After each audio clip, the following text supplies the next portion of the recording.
A gente se acostuma fácil demais. Acostuma ver tanta coisa errada e simplesmente ser indiferente. A gente curte e compartilha muita coisa, mas faz bem pouca.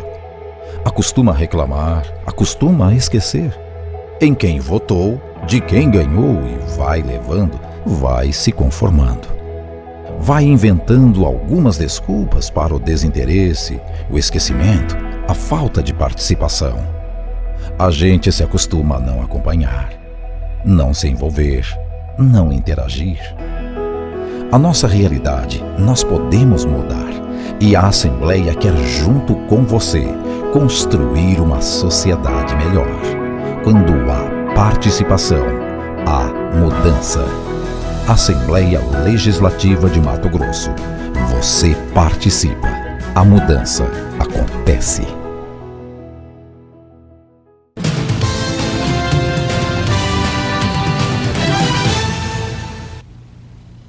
Olá, seja bem-vindo ao RDTV. Hoje vamos tratar de um assunto muito importante. A sociedade brasileira está envelhecendo. Em 2025, a expectativa é que haja mais de 30 milhões de idosos, 15% da população brasileira.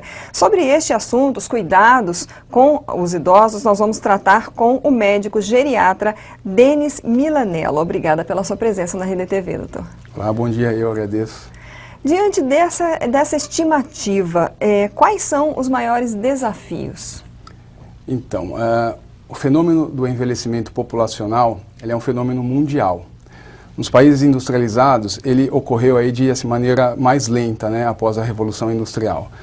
Nos países em desenvolvimento, o envelhecimento populacional tem sido muito rápido e desorganizado, né?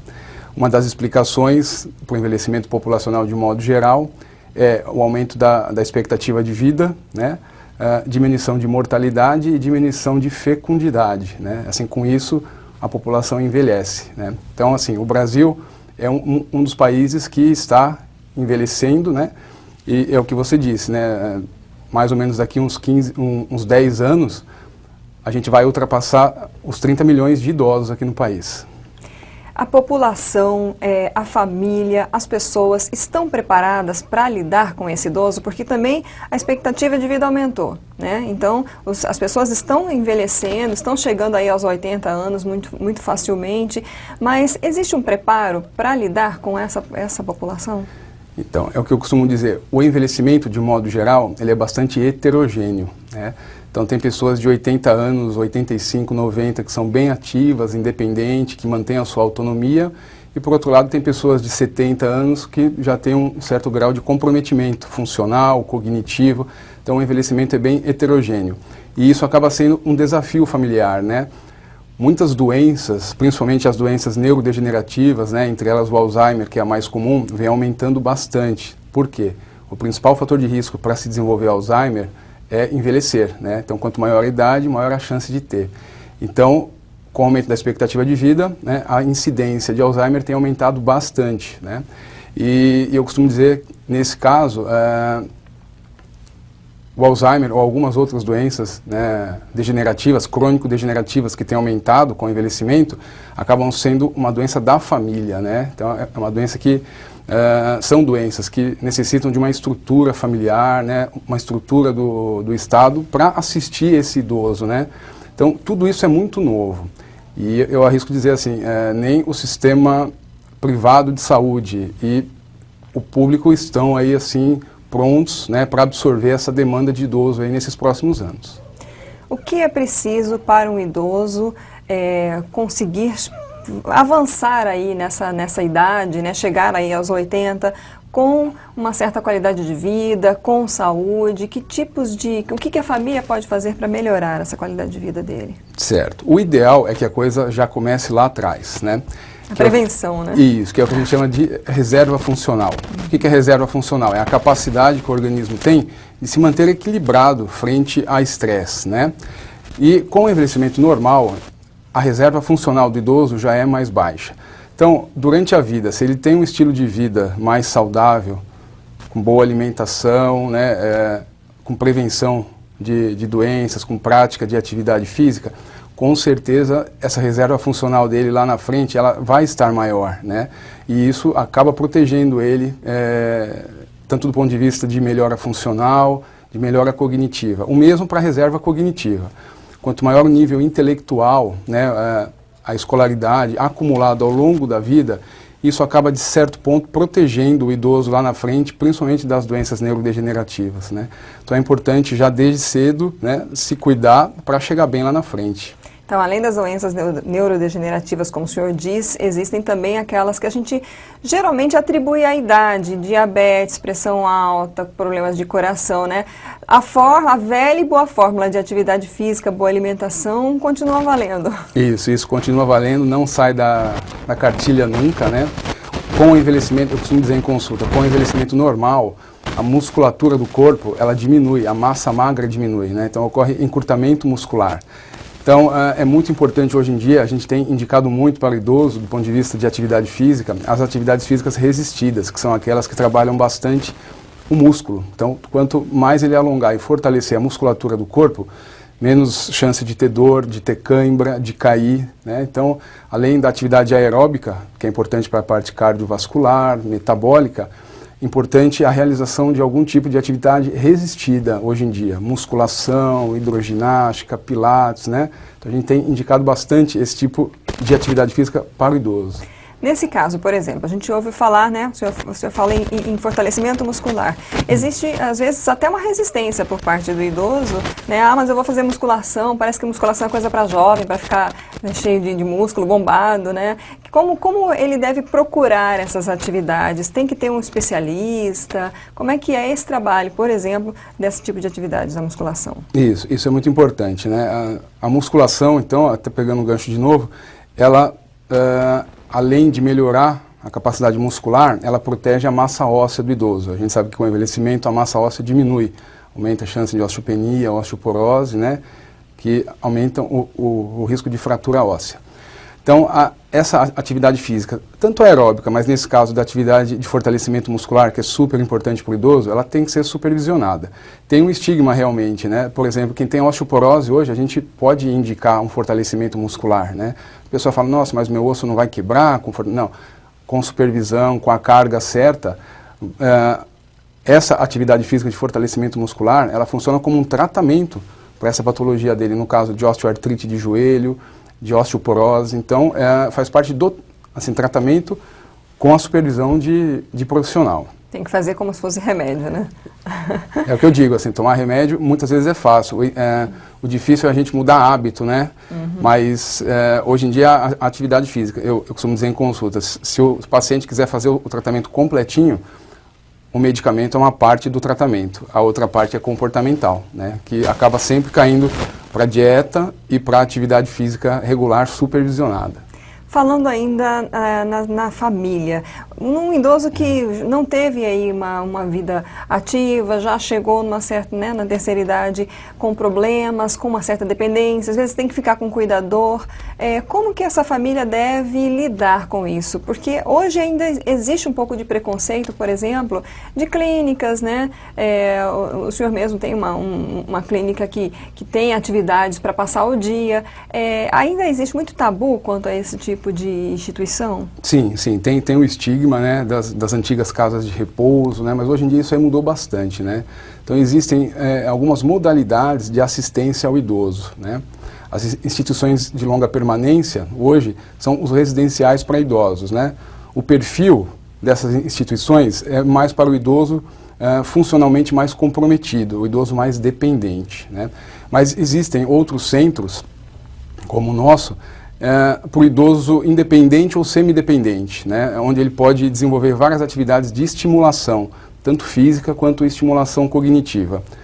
Eu costumo dizer em consulta, a diferença assim, desses centros, né, de estimulação e do cuidador em casa, né? O cuidador, na maioria das vezes, ele está em casa o quê? Para assim, cuidar para as atividades de rotina, para que nada de ruim aconteça, né?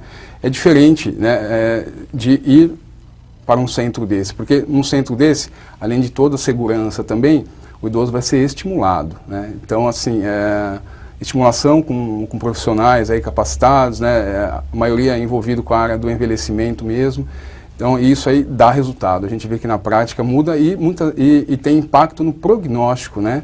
Na qualidade de vida e prognóstico desse idoso. As famílias, elas estão sabendo emocionalmente lidar com seus idosos? Solidão, por exemplo, doutor, mata? Então, aumenta bastante a prevalência aí das síndromes depressivas, né? Então, hoje em dia, tudo é um cenário novo, né? Então, a viuvez, né?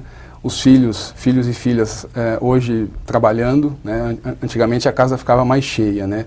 Hoje é muito comum o idoso ficar sozinho em casa, aí ter que arrumar alguém para ficar junto ou cuidar, né? Então, aí que eu acho que é importante o surgimento desses centros, como o nosso e de outros centros também, onde o idoso pode ser estimulado, né? Ser cuidado e ser estimulado, né? Muito importante.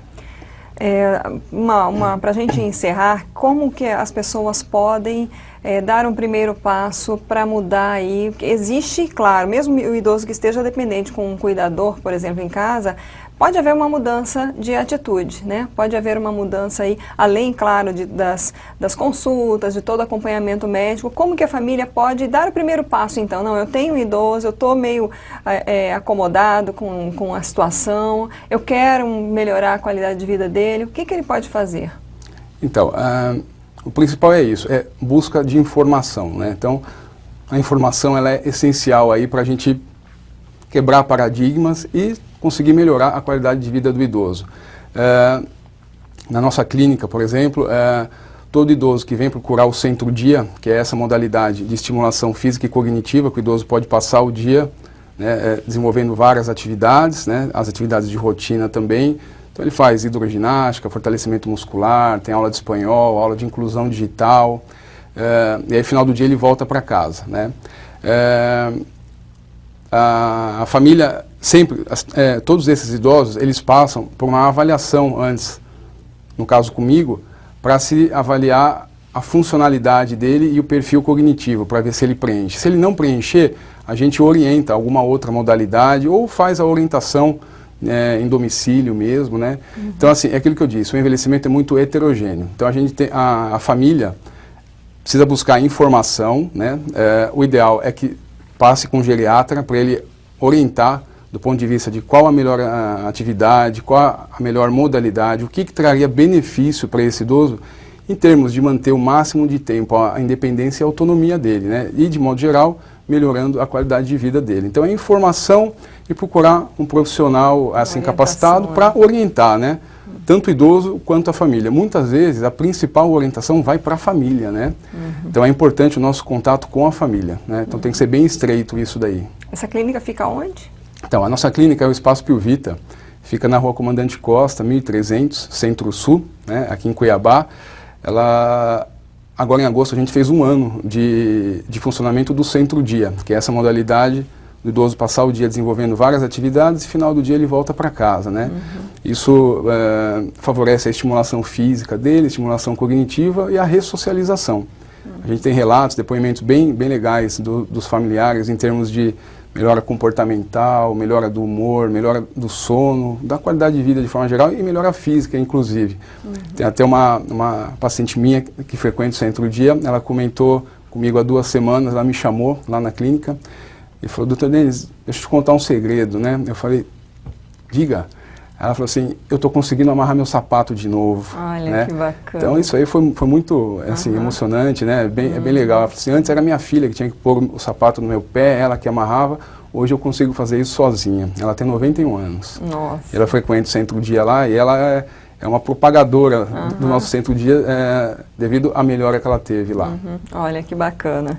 Doutor, muito obrigada pela sua presença, pelas suas orientações aqui na RDTV. Obrigado, eu agradeço a oportunidade. A gente espera, então, que as pessoas percebam que um dia, né, você que é jovem, que está nos acompanhando, um dia você vai envelhecer, um dia nós vamos envelhecer. Então, eu convido você a assistir essa entrevista novamente ou até compartilhar, mandar para seus amigos, para pessoas que têm idosos em casa. Nós temos que nos preparar. Todos um dia chegaremos lá, se nada acontecer, né, a gente não sabe, mas a expectativa é essa, que nós saibamos envelhecer e cuidemos hoje dos nossos idosos. Então, fica a dica aí do Dr. Denis Milanello, médico médico geriatra, que foi o nosso convidado hoje no RDTV. Acesse rdnews.com.br/rdtv e a gente se vê na próxima.